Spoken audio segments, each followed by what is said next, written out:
Saludos, muy buenas tardes. Una vez más le damos la bienvenida a nuestro panel informativo y agradecemos también que nos acompañe cada semana en estos espacios que siempre tienen para usted temas de actualidad e interés. Hoy nos estaremos centrando en un tema de gran trascendencia histórica y política, la reafirmación del carácter socialista de la Revolución Cubana, vinculado lógicamente con la conmemoración del Día del Trabajador del partido y además con los hechos que marcaron el preámbulo de la victoria de Playa Girón.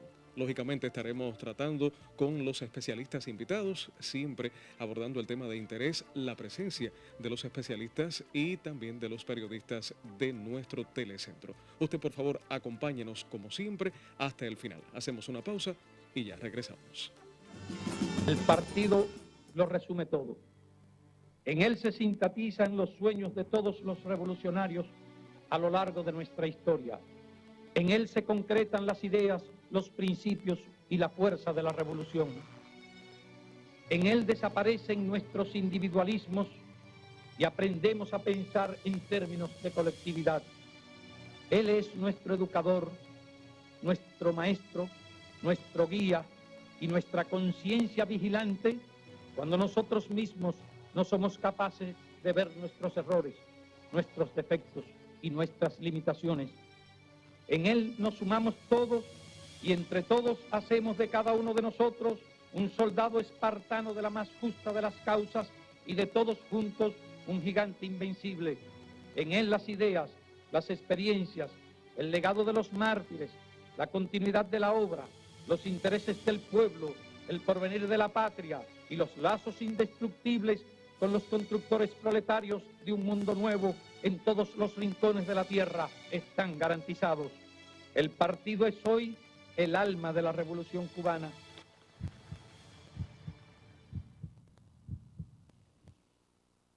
Bueno, y en el contexto de los 65 aniversarios de llevarse a cabo el ataque a los aeropuertos de San Antonio de los Baños, Ciudad Libertad y Santiago de Cuba, previo a la invasión mercenaria en Bahía de Cochinos, los trabajadores de la terminal Antonio Maceo Grajales rememoraron este hecho y su significación, que marcó una jornada de dolor, pero también de firmeza y resistencia del pueblo cubano en defensa de su soberanía.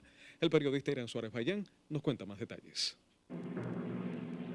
El 15 de abril de 1961 tuvo lugar el bombardeo a los aeropuertos de San Antonio de los Baños, Ciudad Libertad y Santiago de Cuba como preludio de la invasión mercenaria.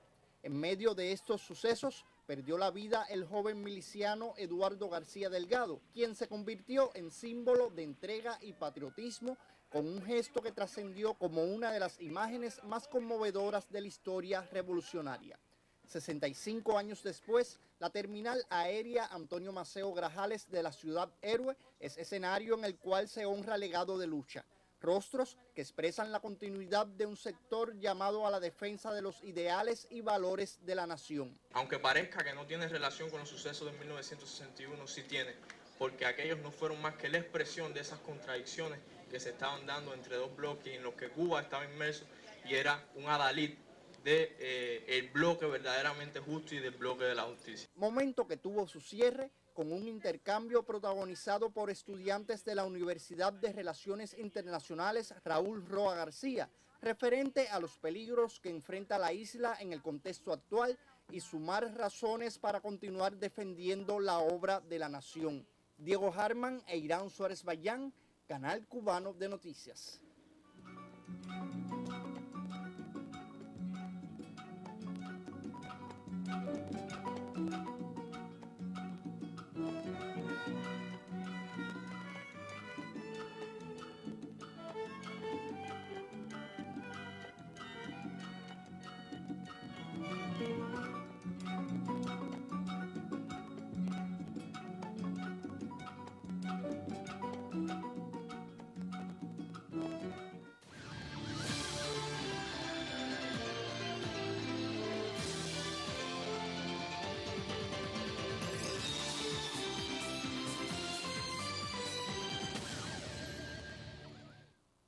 Y ya es tiempo de conversar con nuestro primer invitado de la tarde, el doctor en ciencias Manuel Pevida Pupo, profesor titular del Departamento de Historia y Patrimonio de la Universidad de Oriente. Muy buenas tardes. Buenas tardes. Gracias por acompañarnos. Y sabes que la historia nos convida ya a la cercanía a estas fechas, a hablar un poco, a acercarnos a todos estos acontecimientos. Y sería bueno hablar un poco acerca de los hechos que antecedieron la invasión de Playa Girón. Mira, muchas veces se centran los análisis en Girón como tal, y la importancia nadie la discute. Pero hay un grupo de elementos anteriores al ataque, al desembarco de los mercenarios, que van marcando una escalada en la agresión de los Estados Unidos a nuestro país. Por ejemplo, ahí se decide por las empresas norteamericanas no refinar el petróleo que Cuba compra en la Unión Soviética, y eso conlleva a la nacionalización de las empresas petroleras. Se suprime la cuota azucarera. Eso lleva a que se venda el azúcar en los países del campo socialista de la Unión Soviética, a pesar de que todos estos países tenían una producción importante de azúcar de remolacha. Los planes de sabotaje. Hay sabotajes contra campos cañeros, contra fábricas, la quema de la tienda El Encanto poco antes de la invasión. Hay bombardeos, aviones que vienen de los Estados Unidos bombardean centrales azucareros, ametrallan lugares poblados, crean bajas, crean una serie de heridos. Está la preparación del contingente invasor. El gobierno cubano sabe de que se está preparando un contingente. ¿Dónde se está preparando? En Nicaragua, en Guatemala. Todavía no se tiene la certeza de cuándo será y por dónde será. Pero ya había un conocimiento de que algo se estaba preparando. Sí, sí, por distintas vías. Nadie puede dudar que la inteligencia cubana tenía conocimiento de ello y sabía que se estaban reclutando entre los grupos contrarrevolucionarios de Miami y otros lugares de Estados Unidos, se estaban reclutando, se estaba entrenando, se estaba armando un contingente invasor. Y se tenía la certeza de que ese contingente invasor solamente podía invadir el territorio nacional con apoyo logístico en navíos, en aviones, en armas del gobierno de los Estados Unidos, a pesar de que ellos lo negaron siempre. El gobierno de los Estados Unidos negó que se estaba preparando un ataque mercenario, una invasión militar contra el país. Después tuvo que reconocerlo, pero previo al momento de la derrota no lo reconocían, decía que no, que era un infundio.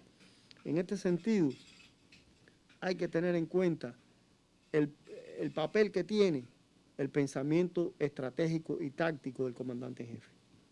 ¿Por qué razón? Porque fue evaluando cada uno de estos pasos hasta llegar al bombardeo de los 3 aeropuertos. El día del bombardeo de los 3 aeropuertos, el hecho de que coincidan casi en horas, casi simultáneamente, por los 3 lugares diferentes, llevan al comandante a definir que está en el preludio de una invasión, porque fue un acto muy coordinado, porque fue un acto muy bien diseñado para destruir la aviación cubana de combate. ¿Qué pasa? Que ya previo a esto, la indicación que él había dado era desagregar los aviones, los pocos aviones que Cuba tenía, para que no fueran destruidos, y solamente afectaron 2 aviones de combate. El resto estaba listo. Por lo tanto, cuando se produce el ataque a los aeropuertos, la idea ya firme es que la invasión está en camino. También hay que tener en cuenta otro elemento, y es el conocimiento que tiene el comandante en jefe del Teatro Militar de Operaciones. Él conoce la Ciénaga de Zapata, sabe sus características, sabe sus vías de acceso, sabe cómo llegar, cómo mover las tropas, y en función de eso están preparando la respuesta. Por eso, cuando empieza a recibir en la madrugada la información del día 17 de que hay un desembarco que se está combatiendo en Playa Larga o en Playa Girón, él tiene la certeza de que eso está ocurriendo a partir de un plan elaborado por los Estados Unidos. A pesar de que trataron de despistar al gobierno y a las fuerzas revolucionarias cubanas con amagos de desembarco por Baracoa, por el oeste de La Habana, por Matanza, por Cienfuegos, la certeza era Playa Girón y Playa Larga.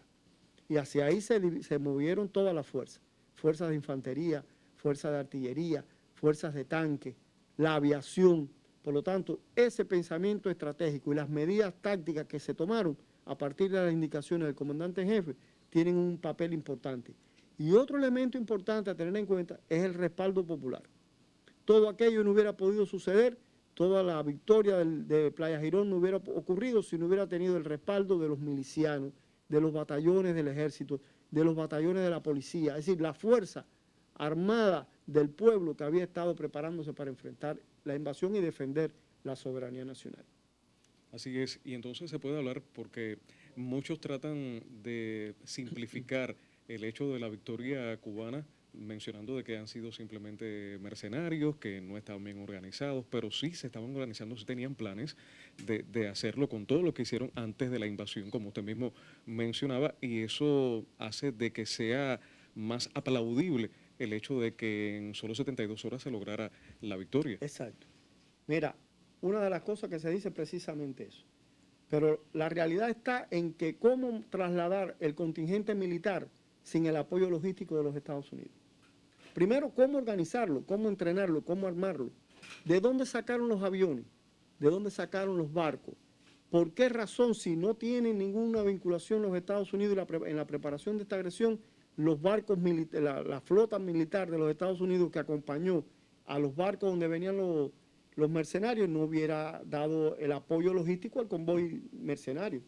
Sí, eran mercenarios, es verdad, pero tuvieron meses preparándose y recibieron todo tipo de armamento, desde tanques hasta artillería. Todo el armamento que necesitaron para desembarcar y supuestamente derrotar a la revolución estaba en manos de ellos, proporcionado por los Estados Unidos. Sí, porque quisieron limpiarse las manos de que no estaban implicados en todo este tipo de No, la idea era acción. que, por ejemplo, el día de los bombardeos a los 3 aeropuertos, los aviones que llegaron a la Florida, la idea era que se había producido una rebelión de los pilotos cubanos y que eran pilotos cubanos los que habían agredido estos aeropuertos a partir de que los aviones tenían las insignias de la Fuerza Aérea Cubana. Pero la realidad era otra. Hay un avión que tiene que llegar a Jamaica y allí las autoridades jamaicanas lo apresan. ¿De dónde salió el avión? No salió de Cuba, el avión salió de Guatemala o de Nicaragua, de uno de los dos lugares. En su opinión, ¿cuál sería la trascendencia histórica de estos hechos? Bueno, mira, la trascendencia histórica de los acontecimientos tienen que ver con la importancia que tienen por la defensa de la soberanía nacional, porque preservaron la independencia, porque preservaron la revolución que ya tenía apellido, era una revolución socialista. Muy bien. Por lo tanto, esa creo que es una gran trascendencia y además una gran enseñanza, porque la revolución le propinó a los norteamericanos la primera gran derrota en América Latina.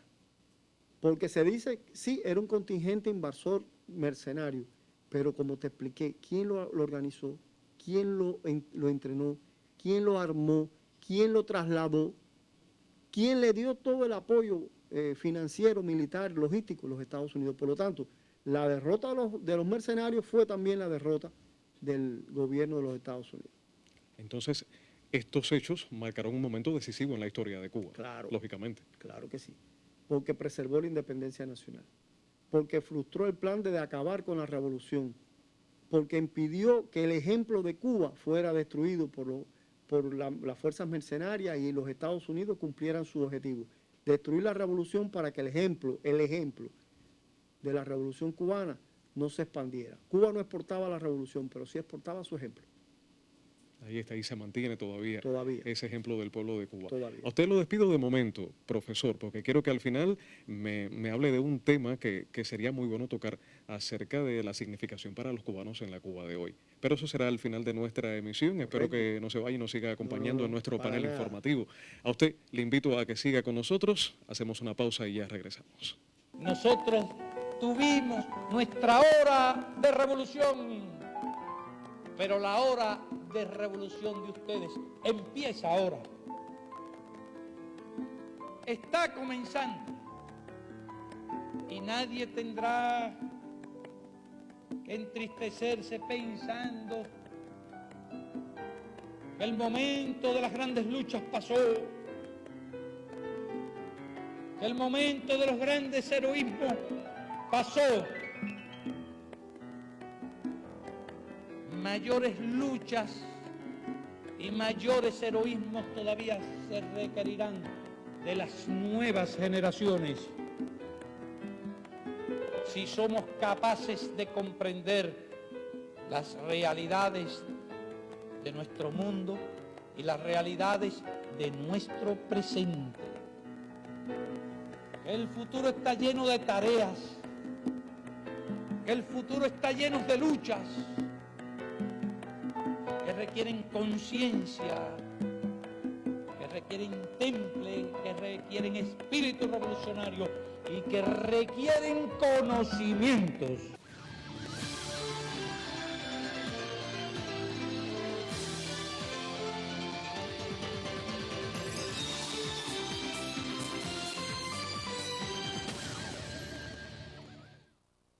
Oiga, y en el marco de la jornada por el aniversario 65 de la proclamación del carácter socialista de la Revolución, el Día del Trabajador del Partido y la primera derrota del imperialismo en América, nos acercamos a la historia de vida de Nurka Bel Calzado, miembro del Buró Ejecutivo en el Comité Provincial del Partido, que ha sabido crecerse en el cumplimiento de sus funciones en beneficio de la sociedad y de la revolución. Leticia Creas nos la presenta. Llegamos al partido después de estar alrededor de 11 años desempeñándonos como ingeniera agrónoma en la actividad de sanidad vegetal, y estábamos de secretaria del núcleo del partido y nos captaron como reserva de cuadro. Éramos miembros del comité municipal del partido en Santiago de Cuba y desempeñamos varias actividades como reservas de cuadro del partido.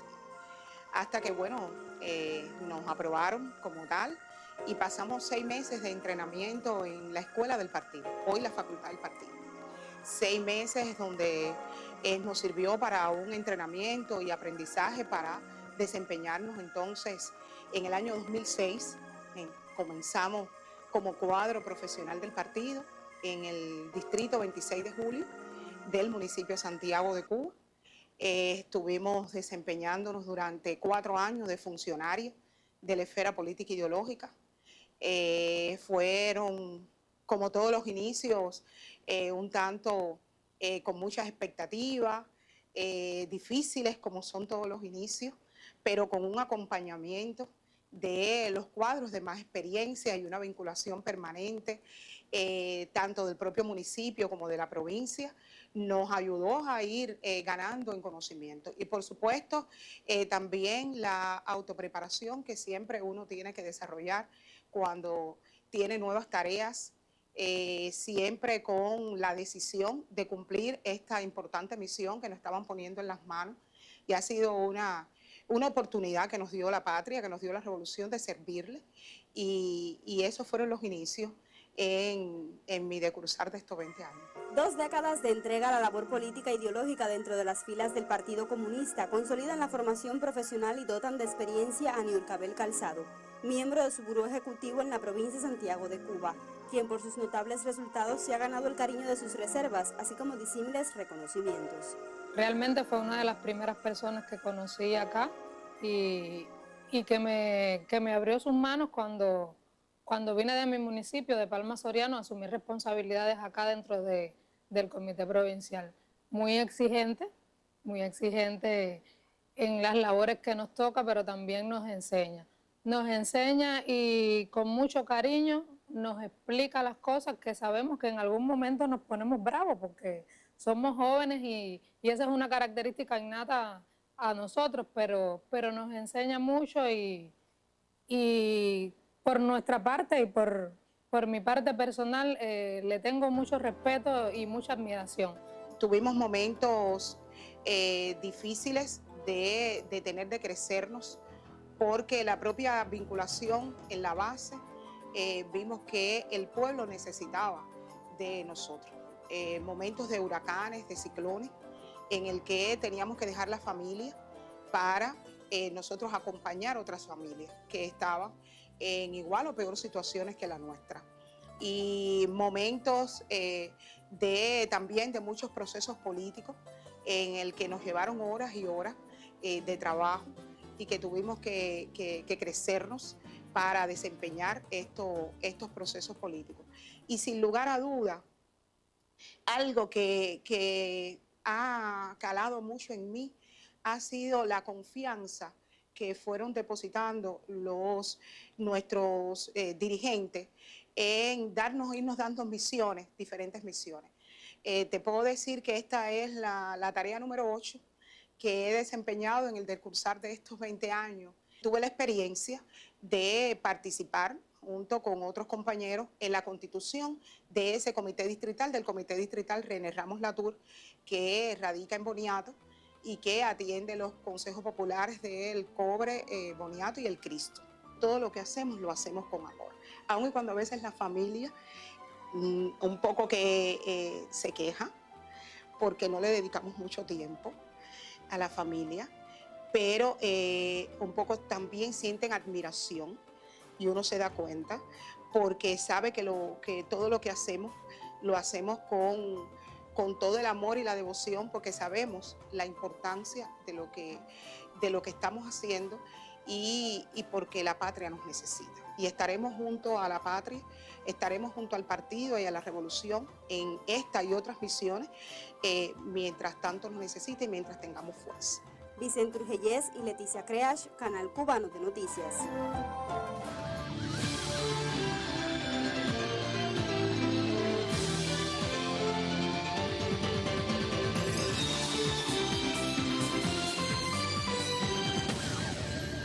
Y continuamos, y precisamente con otra trabajadora del partido, nuestra invitada, Máster Isaida Marrero, decana de la Facultad del Partido en Santiago de Cuba. Muy buenas tardes, Isaida. Muy buenas tardes a usted y a todo el resto de los compañeros.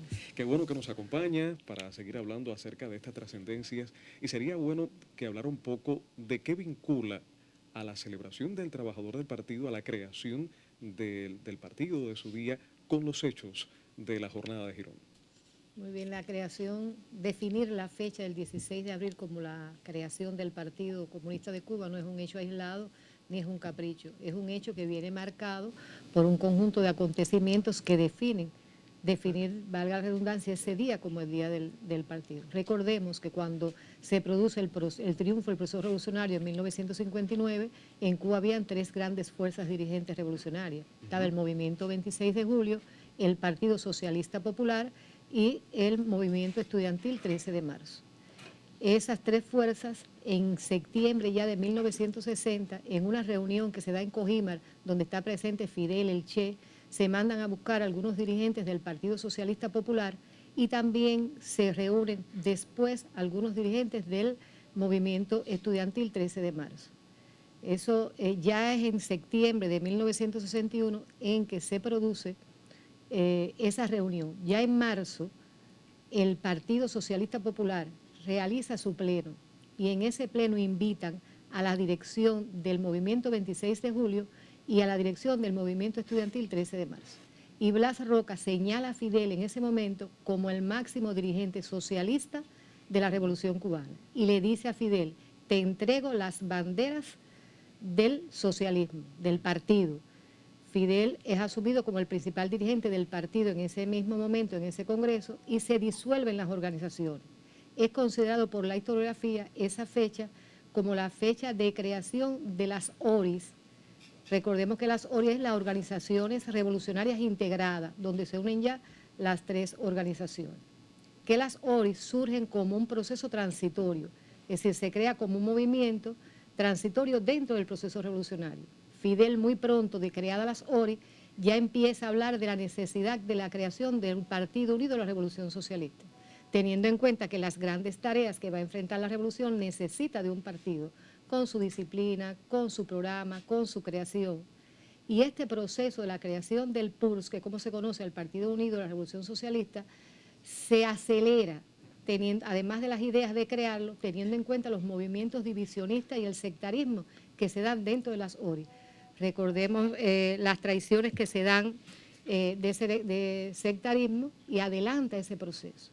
Por lo tanto, cuando se produce el bombardeo aéreo a los aeropuertos de Santiago de Cuba, San Antonio de los Baños y Ciudad Libertad el 15 de abril del 61, El 16, en la despedida de duelo de las víctimas del bombardeo, Fidel declara el carácter socialista de la revolución.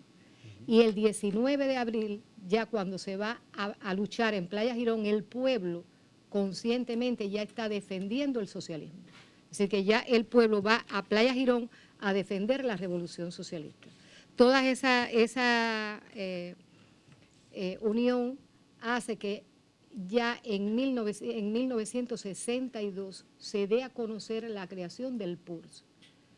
Ya no estamos hablando de una organización, ahora sí teníamos un partido que ya tenía un programa, un partido que tenía concepciones de qué se quería y qué íbamos a hacer para poder construir esa revolución que habíamos comenzado y se habían unido las diferentes fuerzas revolucionarias. Es decir, que en el 65, en esa reunión que se da en La Habana, donde se adoptan 3 acuerdos fundamentales, se mandan a buscar en marzo del 65 a los dirigentes fundamentales del PUR, los dirigentes de las provincias, de los sectoriales, y se adoptan 3 acuerdos.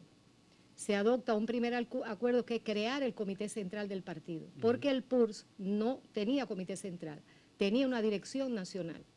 Se adopta el acuerdo de la fusión del periódico Hoy del Partido Socialista Popular con el periódico rebelde del movimiento 26 de julio, para crear el periódico Granma. Y se habla también del nombre que debía llevar el partido.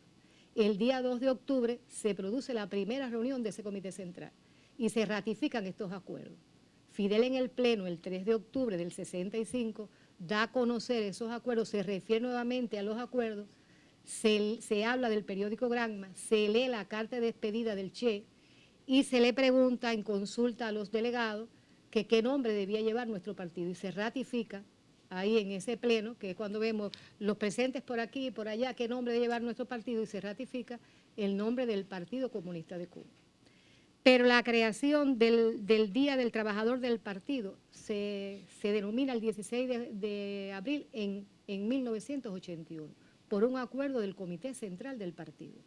Cuando se elabora ese acuerdo, Fidel da su apreciación de su conformidad de que ese día sea el Día del Trabajador del Partido, y me voy a permitir citar lo que dice Fidel al respecto. Dice Fidel: en Girón se proclama el carácter socialista de la revolución. En Girón prácticamente se formó nuestro partido.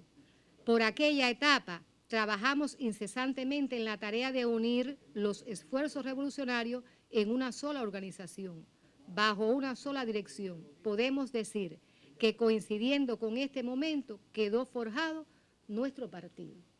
¿Qué nos dice ese pensamiento de Fidel y esa fecha? Que el partido, la creación del partido en Cuba tiene un carácter genuino, original. ¿Por qué? Porque no es el partido que dirige las luchas insurreccionales revolucionarias. Al contrario, es un partido que es forjado y es creado ya con la revolución. Es un partido que en la Constitución Socialista de la República, que se aprueba en el 76, es donde se pone en el artículo 5 de la Constitución al partido como la fuerza rectora superior de la sociedad. Pero ya antes de eso el partido era la fuerza rectora de la sociedad.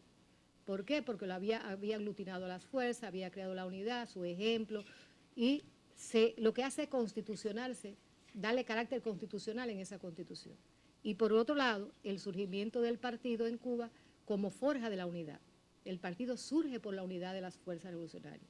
El partido surge en momentos en que hace falta lograr una unidad, porque había divisiones de clases, luchas de clases dentro de Cuba en ese periodo, y también la feroz lucha que ha tenido nuestra revolución desde su triunfo con nuestro principal enemigo, que es el gobierno de los Estados Unidos. Entonces, eso te da un carácter genuino y da por qué los militantes del partido acogimos con orgullo que el día 16 de abril se considere como la fecha de fundación del Partido Comunista de Cuba.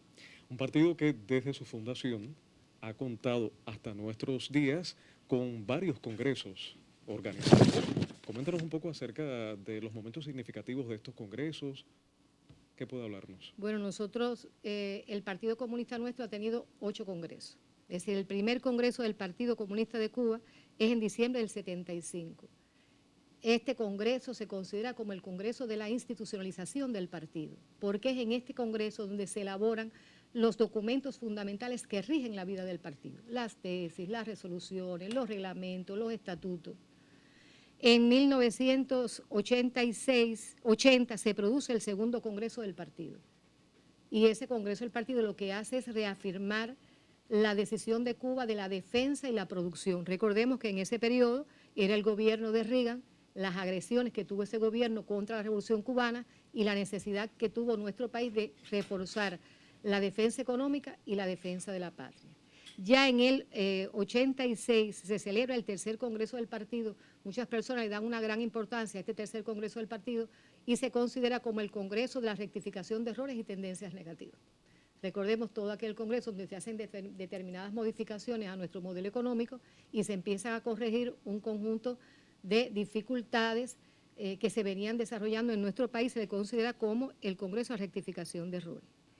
En el 91, octubre del 91, se produce el cuarto Congreso del partido. De mucha importancia. A mi juicio nosotros. es una importancia trascendental. Se produce en pleno periodo especial, plena amenaza del enemigo. Es el único que no se realiza en la ciudad de La Habana, se realiza en Santiago de Cuba.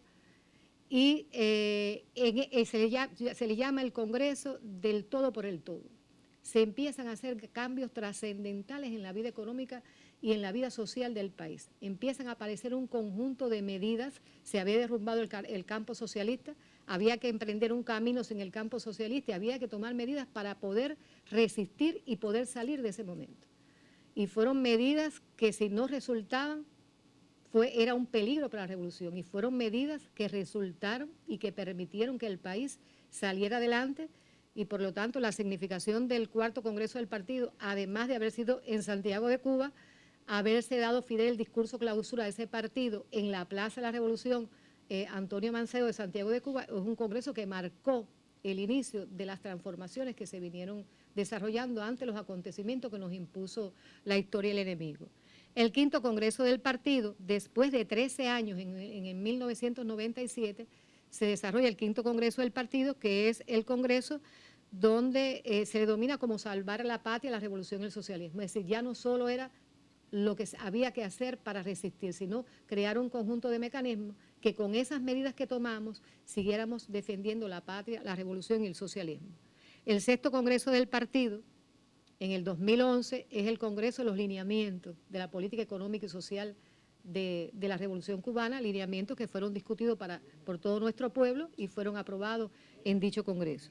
El séptimo Congreso en el 2016, que se le denomina el Congreso del Cambio Generacional, que es cuando Raúl dice que no va a continuar todo el tiempo la dirección del partido, que se iba a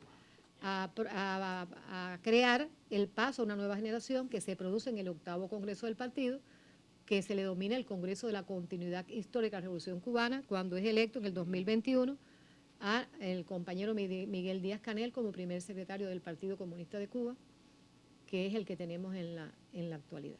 Isaida, para finalizar, vamos a un tema un poco más personal. ¿Cuáles serían sus experiencias, sus vivencias como mujer dentro de las filas del partido? A ver, el partido es una organización que crea, es una organización que forma y es una organización que forja, porque trabajar en el partido es una gran dosis de sacrificio, es una gran dosis de ejemplaridad, es una gran dosis de modestia y de consagración. Para una mujer tiene un gran reto, el reto de ser madre, de ser esposa, de ser hija, de ser trabajadora y de cumplir con las altas horas de trabajo que implica ser trabajador del partido, porque habíamos hablado anteriormente, elemento rector de la sociedad. Tiene en sus hombros la unión con el resto de las poleas transmisoras para llevar adelante las acciones que se desarrollan en el país y tiene que aglutinar todas esas fuerzas. Por lo tanto, la fuerza del partido y los retos de hoy en el partido han tenido que ver mucho también con la fuerza de la mujer en el partido, que así lo vio Fidel desde sus inicios, desde el propio proceso revolucionario, de que cuando la mujer virtuosa apoya, trabaja, obliga al hombre a la virtud, a continuar en todo este proceso que nosotros estamos desarrollando. Bueno, y ejemplo tenemos en muchas experiencias, las de usted, la de Niurka que veíamos en las imágenes, y de otras trabajadoras y trabajadores del partido en Santiago de Cuba. Gracias una vez más por acompañarnos, Isaida. Hacemos una pausa y seguimos en nuestro panel informativo.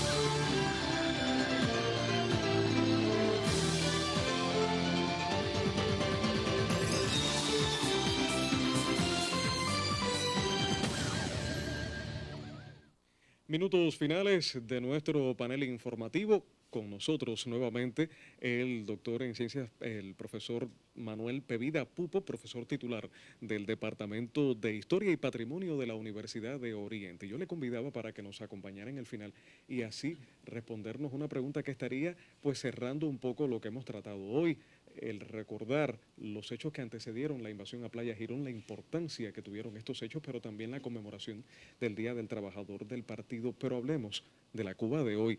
¿Qué retos enfrenta el cubano de hoy en medio de las complejidades económicas y sociales y relacionadas también con estos hechos que marcaron una etapa importante de nuestra historia? Bueno, el cubano de hoy enfrenta dos grandes retos en mi criterio. Uno tiene que ver con lograr que las medidas en el plano económico se cumplan bien y den los resultados que se esperan. ¿Cuál es el resultado que se esperan? Ir rebasando este momento de crisis. Y para ello tiene que aportar todo el mundo. Tiene que aportar el trabajador de la ciudad, tiene que aportar el campesino, tiene que aportar el estudiante, toda la población tiene que aportar. Para mí ese es uno de los retos que tiene hoy el cubano.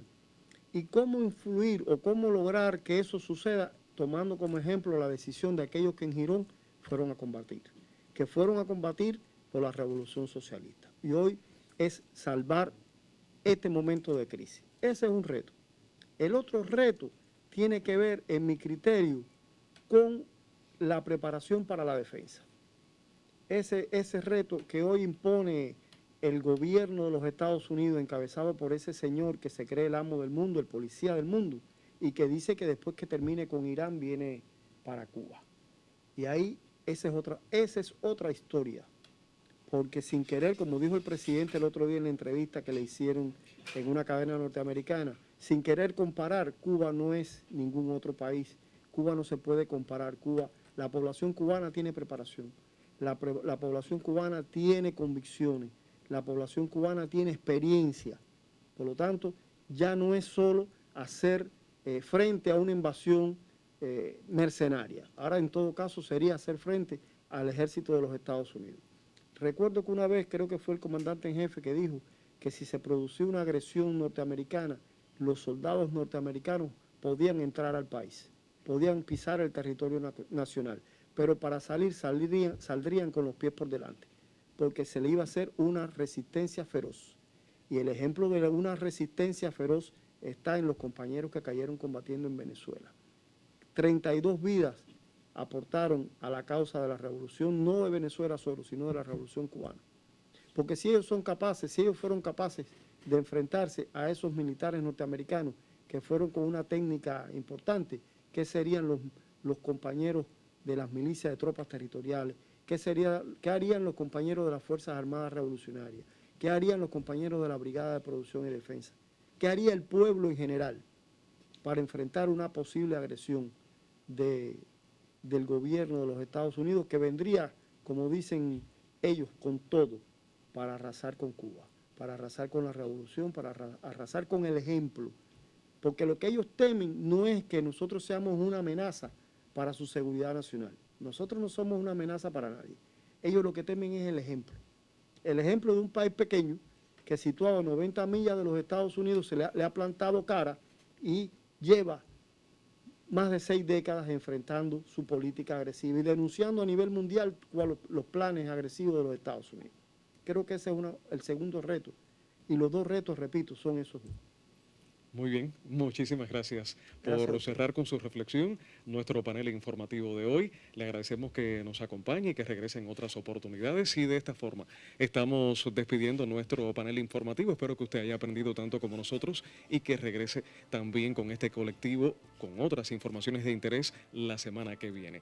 Hasta el próximo encuentro. Tenga usted muy buenas tardes.